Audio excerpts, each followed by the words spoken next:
எதற்காக சேமிக்க வேண்டும்? நமக்கு தேவையான செல்வத்தை பெருமாள் நமக்கு கொடுத்திருக்கிறார். அதை வைத்துக்கொண்டு அமைதியாக வாழ்ந்து கோவில்களுக்கு என்னால் முடிந்த திருப்பணிகளை செய்து வருகிறேன். அதன் மூலம் பெருமாளின் அருளை நான் நிறைய சேமித்து வைத்திருக்கிறேன். நீங்கள் மூவரும் கூறும் பொருளை அல்ல. நீ ஒரு ஒண்டிக்கட்டை, பிரம்மச்சாரி, திருமணமே வேண்டாம் என்று வாழ்பவன். பெருமாளின் அருள் போதும் என்று நீ வாழலாம்.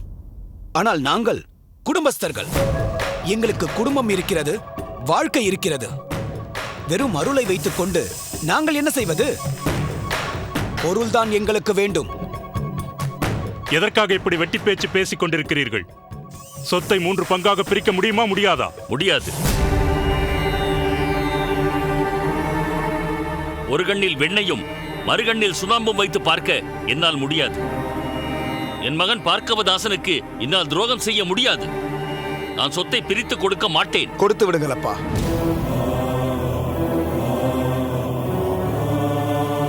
கொடுத்து விடுங்கள். இவர்கள் சொல்வதைப் போல் பொன்னையும் பொருளையும் சேர்க்க எனக்கு சாமர்த்தியம் இல்லைதான். அதிலெல்லாம் நாட்டம் இல்லாத எனக்கு சொத்தில் மட்டும் எதற்கு பங்கு? சொத்து இருந்தாலும் இல்லாவிட்டாலும் என் வாழ்க்கை எப்பொழுதும் போல்தான் இருக்கப் போகிறது. என்னால் இவர்கள் துன்பப்பட வேண்டாம். உங்களுக்கு மன உளைச்சல் வேண்டாம். சொத்தை 3 பங்காக பிரித்து இவர்களுக்கே கொடுத்து விடுங்கள்.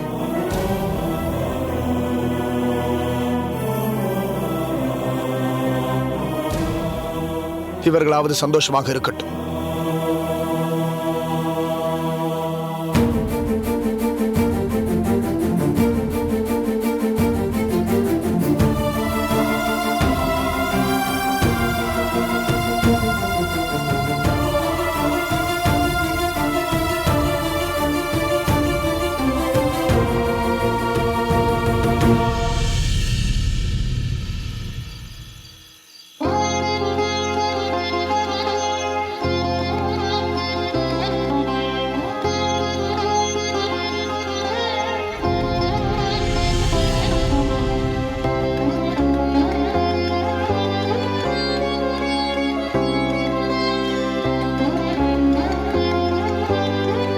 பார்கவதாசா, அம்மா, ஏனப்பா வருத்தமாக உட்கார்ந்திருக்கிறாய்? வருத்தமா? எனக்கு என்னம்மா வருத்தம்? வானத்தையே வெறித்து பார்த்து கொண்டிருக்கிறாயே. அம்மா, இந்த கருமுகிலும் முழு நிலவும் பார்க்க பார்க்க சலிக்காத ஒன்று. அதைத்தான் ரசித்துக் கொண்டிருந்தேன். காலையில் நடந்த சம்பவம் குறித்து நான் வருத்தப்பட்டு கொண்டிருக்கிறேன். நீ எந்த கவலையோ வருத்தமோ இல்லாமல் நிலவை பார்த்து ரசித்துக் கொண்டிருக்கிறேன் என்கிறாய். அம்மா, எதற்காக வருத்தப்படுகிறீர்கள்? நான் என்ன ஏதேனும் தவறான பாதையில் சென்று விட்டேனா? அல்லது என் அண்ணன்மார்களையோ தகப்பனாரையோ கடும் சொற்களால் காயப்படுத்தி விட்டேனா? இல்லையப்பா, நீ யாரையும் காயப்படுத்தவில்லை. உன் அண்ணன்மார்கள் தான் உன்னை காயப்படுத்தி விட்டார்கள். வணிகத்தில் நாட்டமில்லை, பொருள் ஈட்டுவதில் ஈடுபாடு இல்லை என்று உன்னை குற்றம் சாட்டினார்களே, அது குறித்துத்தான் நான் வருந்திக் கொண்டிருக்கிறேன். அவர்கள் உண்மையைத்தானே சொன்னார்கள்? இல்லையப்பா, உன்னை தாழ்த்தி பேசுவதை என்னால் சகித்துக் கொண்டிருக்க முடியவில்லை. நீ நினைத்தால் அவர்களை காட்டிலும் பன்மடங்கு உன்னால் பரிமளிக்க முடியும். அது எனக்கும் தெரியும். ஆனால் அவர்கள் உன்னை ஏமாற்றி சொத்தை 3 பங்காக பிரிக்க முயற்சி செய்கிறார்களே. அவர்களை சொல்லி எந்த தவறும் இல்லை. நீ செல்வம் சேர்த்து வைத்திருக்கிறாயா என்று அவர்கள் கேட்ட கேள்விக்கு என்னிடம் பதில் இல்லையே. ஏன் இல்லை? நிச்சயம் இருக்கிறது. இதை பார்.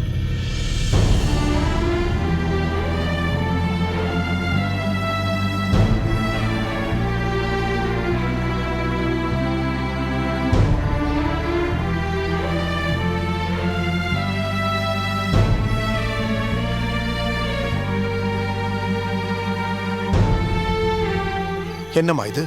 என்னுடைய நகைகள். நாளை இவற்றை உன் தமையனார்களுக்கு காட்டு. இத்தனையும் நீ ஈட்டியதாக சொல். அது பொய் அல்லவா? பரவாயில்லை, இதை நீ சேர்த்த செல்வம் என்று சொல். சொத்தை 4ஆக பிரிக்க சொல். அல்லது சொத்தையே பிரிக்க வேண்டாம் என்று சொல்.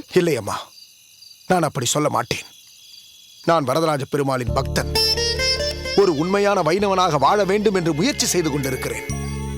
பொய் சொல்பவன் ஒரு நாளும் வைணவனாக இருக்க முடியாது. இதை பொய்யென்று ஏன் நினைக்கிறாய்? இவை என்னுடையவை. உன் அப்பா எனக்கு கொடுத்ததிலிருந்து சேமித்து வாங்கியவை. இவைகளை இப்போதே நான் உனக்கு தந்து விடுகிறேன். இவை இப்போது உன்னுடையவை. இவைகளை நீ ஈட்டியதாக சொல்ல வேண்டாம். அப்படி சொன்னால் தானே அது பொய். இப்போது நான் உனக்கு இதை கொடுத்து விட்டதால் இனி இவை உன்னுடையவை என்பதே நிஜம். உன் அண்ணன்மார்களிடம் நாளை இதோ என்னுடையவை என்று காட்டு. இல்லை அம்மா, இதற்கு நான் ஒருபோதும் உடன்பட மாட்டேன். பொய் சொல்லித்தான் சொத்தில் பங்கு பெற வேண்டும் என்றால் அப்படிப்பட்ட சொத்தே எனக்கு வேண்டாம்.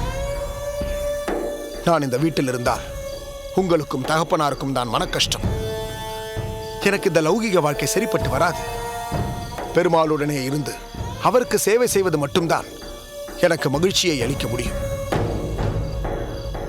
ஆகையால் நான் வீட்டை விட்டு வெளியேறுவது என்று முடிவெடுத்து விட்டேன். அதை தவிர வேறு வழி இல்லை அம்மா. ஐயோ வேண்டாம் அப்பா. உன் அண்ணன்மார்கள் நீ அவர்களைப் போல் இருக்கவில்லையே என்று ஆதங்கப்படுகிறார்கள், அவ்வளவுதான். மற்றபடி அவர்களுக்கு உன்மேல் பாசம் உண்டு. நீ வீட்டை விட்டு போவது உன் தகப்பனாரையும் பாதிக்கும் என்பதை சற்று யோசித்து பார்த்தாயா? உன் அண்ணன்மார்களே கூட அவர்களை விட்டு நீ பிரிந்து போவதற்கு ஒப்புக்கொள்ள மாட்டார்கள். நான் யாரையும் குறை சொல்லிவிட்டு இந்த வீட்டை விட்டு வெளியே போகவில்லை. எனக்கு பக்திதான் இயல்பு. பெருமாளின் சேவைதான் எனக்கு மகிழ்ச்சி. தயவு செய்து என்னை தடுக்காதீர்கள். பார்க்கவா, இங்கு நடந்தவை அனைத்தையும் மறந்துவிடு. இறைஞ்சி கேட்கிறேன், உன் முடிவை மாற்றிக்கொள். உன் விருப்பம் எதுவோ அதையே செய்து கொண்டு இந்த வீட்டிலேயே இருந்து கொள். என் மீது தாங்கள் கொண்டுள்ள பாசம் தங்களை இப்படியெல்லாம் பேச வைக்கிறது. தங்களையும் தகப்பனாரையும் தவிர இந்த வீட்டில் என் மீது யாருக்கும் விருப்பமில்லை. கோவில் பூஜை கைங்கரியம் என நான் இருப்பதை விரும்ப மாட்டார்கள் என்பதை நான் நன்றாக புரிந்து கொண்டேன். என் ஒருத்தனுக்காக ஒரு குடும்பத்தையே சங்கடத்தில் ஆழ்த்துவது தவறு. அதனால் நான் இங்கிருந்து செல்வதுதான் சரி. பார்க்கவா, கவலைப்படாதீர்கள் அம்மா. உங்கள் புதல்வன் தவறான பாதை எதிலும் போகாமல் பெருமாளின் கைங்கரியம் எனும் பாங்கான பாதையில்தான் போகிறான் என்று பெருமிதம் கொள்ளுங்கள். பூரிப்படையுங்கள். ஏன், இருமாந்திருந்தாலும் தவறில்லை. உங்கள் பேச்சை மீறுவதற்கு என்னை மன்னித்து விடுங்கள். விடிந்ததும் நான் புறப்பட்டு விடுவேன்.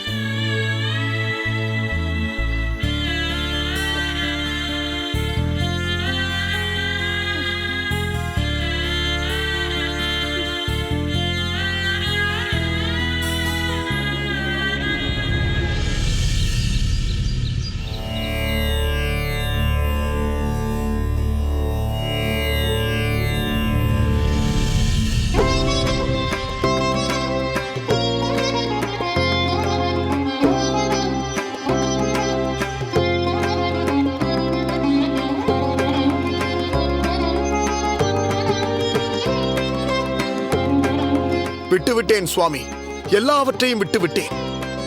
வீட்டையும் தாய் தந்தையையும் உடன் பிறப்புகளையும் விட்டுவிட்டேன். என் பங்கு சொத்து வேண்டாம் என வந்துவிட்டேன்.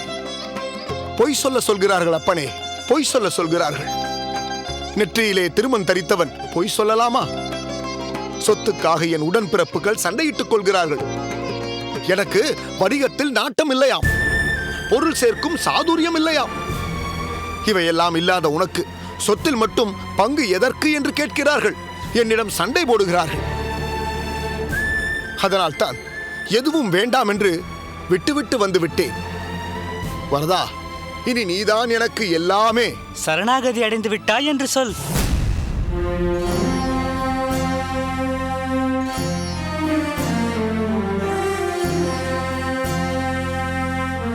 என்ன சிறுவனே, நான் வரதனிடம் பேசிக் கொண்டிருந்ததை நீ ஒட்டு கேட்டுக் கொண்டிருந்தாயா? நீ வரதனிடம் பேசியதை நான் ஒட்டு கேட்க வேண்டுமா என்ன? நீ பேசியது ஸ்ரீரங்கத்தில் இருக்கும் அந்த ரங்கநாத பெருமாளுக்கே கேட்டிருக்கும் போல் இருக்கிறதே. அப்படி இருக்க காஞ்சியம்பதியில் இருக்கும் இந்த வரதனுக்கு அருகில் நிற்கும் எனக்கு கேட்காதா என்ன? சரணாகதி அடைந்து விட்டாயா என்று என்னை கேட்டாயே, அந்த வார்த்தைக்கு அரியா சிறுவனான உனக்கு அர்த்தம் தெரியுமா? சரி, தெரியாமலே இருந்து விட்டு போகட்டும். ஆமாம், நீ ஏதோ மன உளைச்சலில் கிடந்து தவிக்கிறாய் போல் தெரிகிறதே. மன உளைச்சலா? அதற்காவது உனக்கு அர்த்தம் தெரியுமா என்று கேட்கப் போகிறாய், அப்படித்தானே? சரி, மனக்குழப்பம் என்று வைத்துக் கொள்ளலாமா? என் மனக்குழப்பம் பற்றி உனக்கு என்னப்பா கவலை? வேண்டாம் என்று விசிராந்தியாய் இருந்து விடலாம் என்றுதான் நினைக்கிறேன். விடமாட்டேன் என்கிறார்களே. எல்லாவற்றையும் கொண்டு வந்து என்னிடம் கொட்டுகிறார்கள். உன்னிடமா? ஆமாம், என்னிடம்தான். என்ன சிறுவனே, நீ உன்னை அந்த வரதராஜன் என்றே கற்பனை செய்து கொண்டாயோ? அப்படியும் இருக்கலாம். என்ன? என்னை பற்றி பேசுவதை விடு, நீ உன்னை பற்றி சொல். எல்லாவற்றையும் விட்டுவிட்டேன் என்று சொன்னாயே, எதையெல்லாம் விட்டுவிட்டாய்? ஏன், நீ ஒட்டு கேட்டதில் அந்த ஒரு வார்த்தை மட்டும் உன் காதில் விழவில்லையோ? இல்லை இல்லை, இன்னும் ஒரு முறை சொன்னால் முன்னால் சொன்னதும் இதுவும் ஒற்று போகிறதா என்று பார்ப்பேன். சரி சரி, கோபித்துக் கொள்ளாதே. எதற்காக பொன்னையும் பொருளையும் விட்டுவிட்டு வந்தாய்? என் வீட்டில் சொத்துக்காக எப்பொழுதும் பூசல்கள், ஒருவருக்கொருவர் ஏசல்கள்.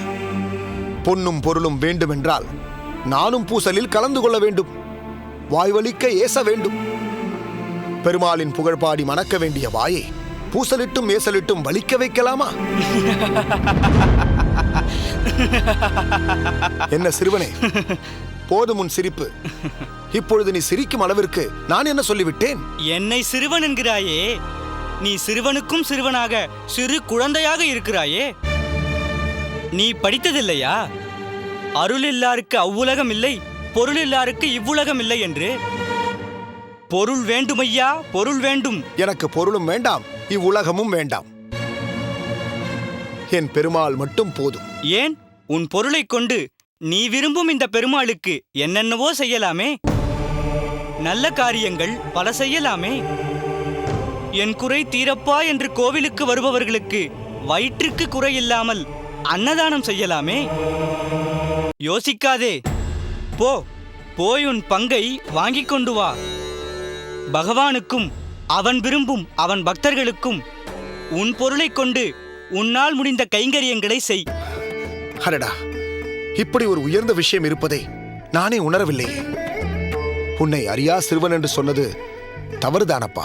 பரவாயில்லை, மூடனே முட்டாளே என்று கடுமையாக திட்டவில்லையே. அறியா சிறுவன் என்று மிருதுவாகத்தானே சொன்னாய். நான் தான் செய்தது தவறு என்று சொல்லிவிட்டேனே. சரி, அதை விடு. இன்னொன்று சொல்கிறேன்.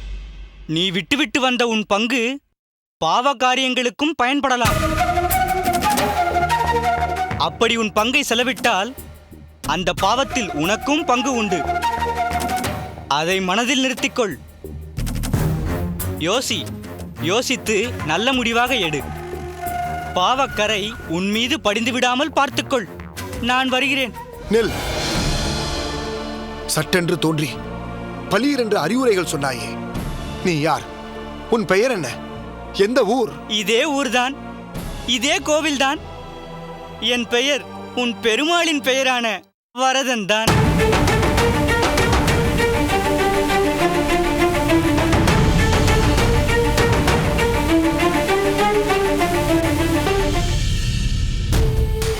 அம்மா,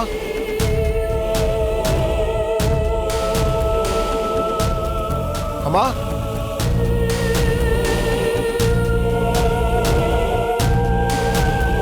அம்மா,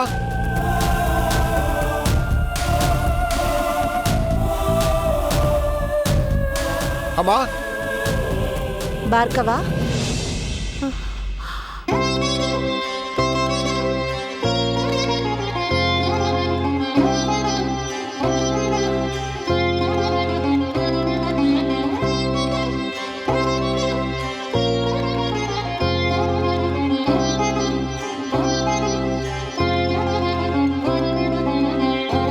பார்கவா, என்னப்பா வேஷம் இது? இது வேஷம் இல்லை அம்மா, இதுதான் இனி என்னுடைய கோலம். இத்தனை நாட்களாக மனதிற்குள் ஒரு வைணவனாக வாழ்ந்து கொண்டிருந்தேன். இப்பொழுது என் புறத்தோற்றத்தாலும் வைணவனாக வாழ வேண்டிய ஒரு அற்புதமான சூழ்நிலையை வரதராஜ பெருமாள் எனக்கு தந்து விட்டார். உன்னை என்னால் புரிந்து கொள்ள முடியவில்லை அப்பா. சொத்தில் பங்கு வேண்டாம் என்று போனவன் இப்படி வந்து நிற்கிறாயே என்று கேட்டால் ஏதேதோ சொல்கிறாயே பார்கவா. அம்மா, ஒரு சிறு வேண்டுகோள்.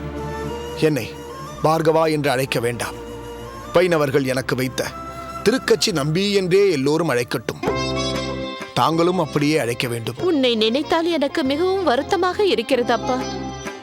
எதுவும் வேண்டாம் என்று சென்றவன் இனி உன் வாழ்க்கையை எப்படியப்பா நடத்தப் போகிறாய்? அம்மா, கல்லுக்குள் இருக்கும் தேரைக்கும் படியளப்பவர் அம்மா அந்த பெருமாள். அப்படிப்பட்ட அவர் எனக்கு படியளக்காமலா போய் விடுவார்? என்னம்மா, நேற்று எதுவும் வேண்டாம் என்று சொல்லிவிட்டு போனவனை இன்று மறுபடியும் அழைத்து தூண்டி விடுகிறாயா? அதெல்லாம் தூண்டிவிட முடியாது. வேண்டாம் என்று சொல்லிவிட்டு போனால் போனதுதான். சரி விடு. இவன் இங்கு வந்தது நல்லதாக போயிற்று. எங்கு கோயில் குளம் என்று சுற்றிவிட்டு இரவுதான் வருவான் என்று நினைத்தேன். நல்ல வேளையாக வந்து சேர்ந்தான். இதோ பார், சொத்தை 3 பாகமாக பிரிப்பதற்கு பட்டய ஓலை தயாராக இருக்கிறது. அதில் நீ கையொப்பம் இட்டு விட்டால் போதும். கையொப்பம் இட மாட்டேன்.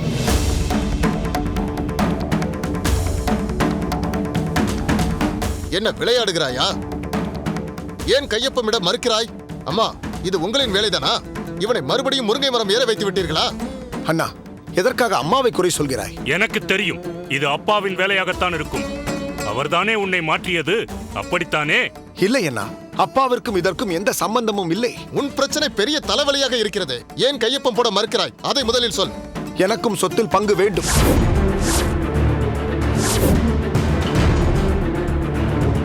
நேற்று வேண்டாம் என்று போனாயே, திடீரென்று இப்போது உனக்கு என்ன சொத்தின் மீது ஆசை வந்து விட்டது? பெருமாள் கேட்க சொல்கிறார், நான் கேட்கிறேன். ஆமாம், பெருமாள் நேரே உன்னிடம் வந்து சொத்தில் பங்கு கேள் என்று சொன்னாரா? பெருமாள் மனித ரூபத்தில் வந்துதான் பல விஷயங்களை சொல்வார். அப்படித்தான் ஒரு சிறுவன் மூலம் அவர் என்னிடம் சொன்னார். நீ கூறும் பொய்க்கு பெருமாளை துணை சேர்த்துக் கொள்கிறாயோ?